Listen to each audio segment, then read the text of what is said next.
আমরা অনেকেই রোস্ট খেতে খুবই পছন্দ করি, কিন্তু রোস্ট রান্নার ক্ষেত্রে অনেক ধরনের মশলা ব্যবহার করা লাগবে এটা ভেবে আর রোস্ট রান্না করা হয়ে ওঠে না। তবে আজকে আমি ঘরোয়া কিছু মশলা ব্যবহার করেই রোস্ট রান্না করে দেখাবো। আসসালামু আলাইকুম এভরিওয়ান, তাহলে শুরু করা যাক রোস্ট রেসিপিটি। এখানে আমি রোস্টের সাইজ করে দুটি মুরগি কেটে নিয়েছি। এখন আমি সামান্য লবণ এবং সামান্য গুঁড়োমরিচ দিয়ে কেটে রাখা মাংসগুলোকে খুব ভালোভাবে মেখে নিব। এখানে আপনারা চাইলে পছন্দ মতো মরিচ বেশি বা কম ব্যবহার করতে পারেন।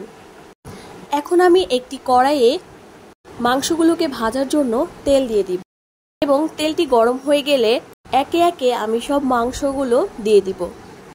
মাংসগুলোর এক পাশ মোটামুটি ভাজা হয়ে গেলে মাংসগুলোকে একে একে উল্টে দিব। এভাবে করে সব মাংসগুলোকে ভেজে নেব। রোস্ট রান্নার ক্ষেত্রে অবশ্যই মাংসগুলো কিন্তু খুব ভালোভাবে ভেজে নিতে হবে। মাংসগুলো কিন্তু এভাবে একটু হালকা ব্রাউন করে ভেজে নিতে হবে। আমার মাংসগুলো ভাজা হয়ে গিয়েছে, এখন আমি সবগুলো তুলে নিচ্ছি। আমার মাংস ভাজার পরে যে তেল রয়েছিল, আমি এই তেলেই আজকে রোস্ট রান্না করব। এখানে দিয়ে দিলাম 1 কাপ পরিমাণ পেঁয়াজ কুচি। রোস্ট রান্নায় কিন্তু পেঁয়াজ কুচি একটু বেশি দিতে হয়। রোস্টে কিন্তু অনেকেই বেরেস্তা করা পেঁয়াজ ব্যবহার করে থাকে, তবে আমি কিন্তু আজকে বেরেস্তা করা পেঁয়াজ ব্যবহার করব না। এজন্য এই পেঁয়াজগুলোকে ভালো করে ব্রাউন করে ভেজে নিয়েছি। এজন্য একটু সময় নিয়ে পেঁয়াজগুলো ভাজতে হবে।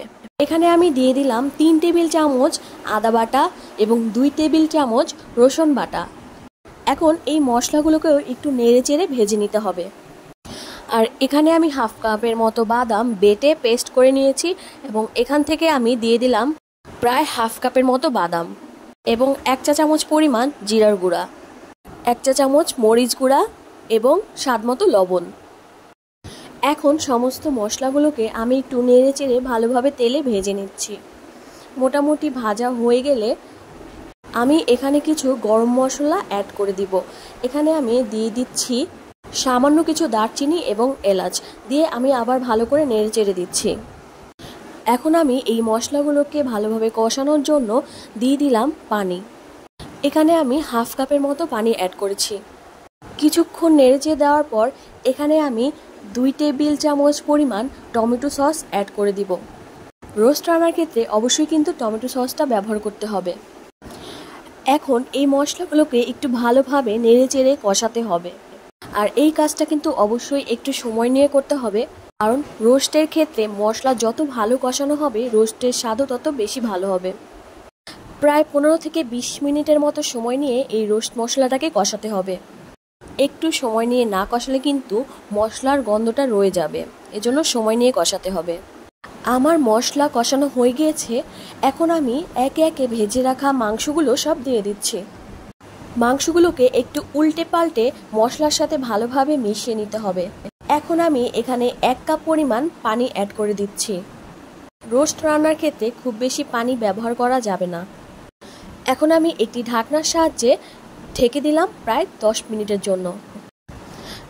এরপর ঢাকনা উঠিয়ে আবার নেড়ে চেড়ে দিতে হবে। এ পর্যায়ে কিন্তু রোস্টগুলো পাতিলের সাথে লেগে যাওয়ার সম্ভাবনা বেশি থাকে, এর জন্য নিচে থেকে ভালোভাবে নেড়ে চেড়ে দিতে হবে এবং খেয়াল রাখতে হবে নিচে যাতে লেগে না যায়।